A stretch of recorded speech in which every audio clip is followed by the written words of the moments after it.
தமிழ்நாடு தொடக்கப்பள்ளி ஆசிரியர் கூட்டணியின் வைரவிழா மாநாடு சென்னையில் நடந்தது.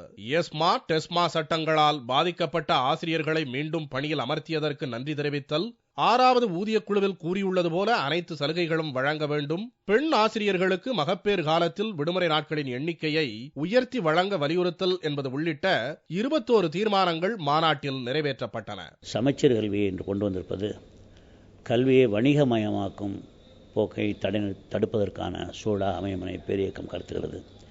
ஆகவே சமச்சீர் கல்வி வரவேற்கும் மாநாடாகவும் அதே சமயம் அதற்கான முழு ஒத்துழைப்பையும் லட்சம் தொடக்கப்பள்ளி ஆசிரியர் வழங்குவார் என்று மாநாடு உறுதி செய்கிறது. ஆசிரியர் மாணவர் வீதம் 1:30 என்று ஏற்கனவே நிர்ணயிக்கப்பட்டு சட்டமன்றத்திலும் அறிவிக்கப்பட்டிருக்கிறது. அதை அமல்படுத்தினால் மாணவர்களுக்கும் ஆசிரியர்களுக்கும் கல்விக்கும் பயன் தரும் என்று சொல்லி அமல்படுத்த வேண்டும் என்று சொல்கிறோம்.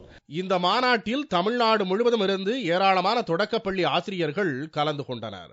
ஓய்வூதியம் வழங்குதலில் மத்திய அரசின் விதிமுறைகளை நடைமுறைப்படுத்த வேண்டும் மற்றும் எய்ட்ஸ் தொடர்பான விழிப்புணர்வு ஏற்படுத்தும் பயிற்சி வகுப்புகளை ஆசிரியர்களுக்கும் வழங்க மத்திய மாநில அரசுகள் முன்வர வேண்டும் என்றும் கோரிக்கைகள் வைக்கப்பட்டன.